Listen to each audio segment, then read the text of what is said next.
我现在来到了炼丹洞，上面就是梅福禅院。在古代时候，有一个道士叫梅真子啊，曾经在这里修炼，但是当时流行了一种瘟疫，老百姓没有钱，也没有文化。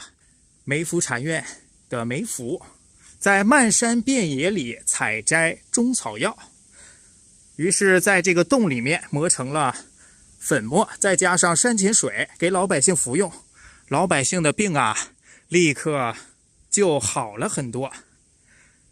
都说呀，这个药啊简直就是仙丹，这个水啊也不是普通的水，而是仙水。在梅福禅院的门口两边呀，还有和合二仙，据说求姻缘非常的灵验。门口啊可以看到里面的照壁上写着佛心二字，这是我们普陀山第一任妙善老方丈亲笔题写的。摸摸佛心，心中有佛，心即是佛。在这里啊，还可以做一个游戏互动，就是站在这个莲花台子上，双手合十，这么顺时针的转3圈，全程闭上眼睛，然后到这边啊，用左手去摸这个字，最左边呀是福缘，然后中间这个弯是寿缘，然后最右侧是喜缘，最上面则是佛缘。开始。40针转3圈，转1圈，2圈，3圈，停，往前伸。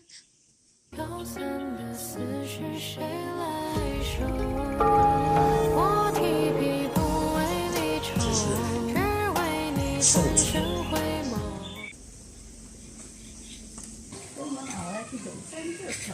来到普陀山啊，这3座桥一定要走一走。就在普济寺的对面啊，是富贵桥。在古代，只有皇帝才可以走这座桥啊。今天呢，我就已经走在了这座桥，看中间还有一个亭子是圆形。如果在古代是不可以走的，但是现在我可以出入自由，直达普陀寺的普济寺，这是普陀山上最为著名的3大殿之一了。此外呢，另外2边还分别有一座瑶池桥，还有永寿桥，我也分别再走一次。这座桥是瑶池桥，在古代的这个百姓啊，走的是这座桥。来到桥上，消灾降福啊，顺风又顺水，哇，太棒了！看周围都是参天古树，这边还有一个喷泉，这里简直就是人间圣境啊！富贵桥上走一走，事业腾达，财去横运跟着走。我现在登上了第3座桥永寿桥，这座桥始建于明代万历的18年。有人说，来到走在这个永寿桥上，一定活过99啊！看我，已经来到了桥中间了。我现在又从永寿桥走回来了，对面就是网红墙。南无观世音菩萨。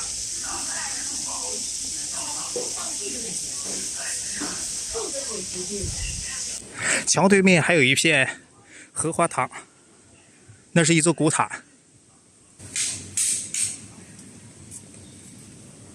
我身后就是普陀山的百子堂啊，这里据说求子非常灵验。我现在就准备进去。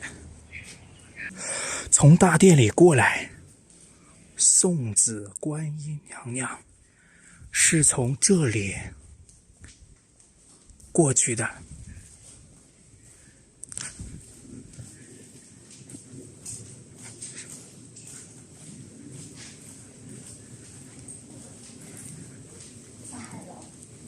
需要上2楼。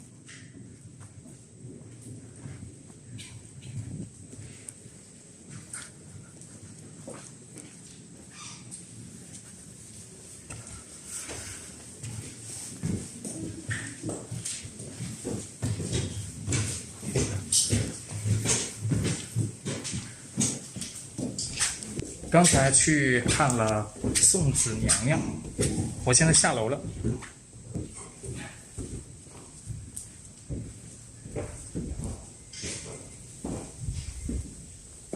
院子里有好多的花，各种颜色的，香气扑鼻。这口井的井水源源不断的往上冒，是一口旺井啊！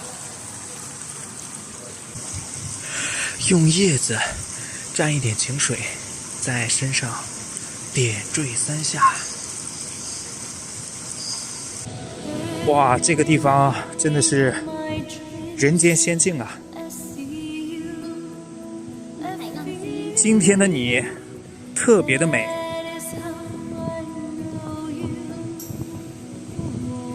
想到就是那句歌词应该就是一海的好干嘛？是啊，是啊。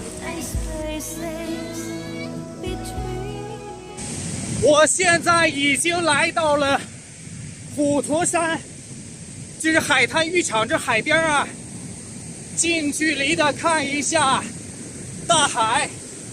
哇，今天的海风海浪特别大，这边是现在处于关闭状态啊，我也只能停留1分钟，给大家看一下，那边有个自在亭子，还有那个方向就是朝阳洞。看，沙滩上留下了我的脚印啊！感受一下海水。这个时候刚好是涨潮的时候啊，摸到了海水了。今天的行程安排的满满的，这个视频啊就拍到这里吧，结束了。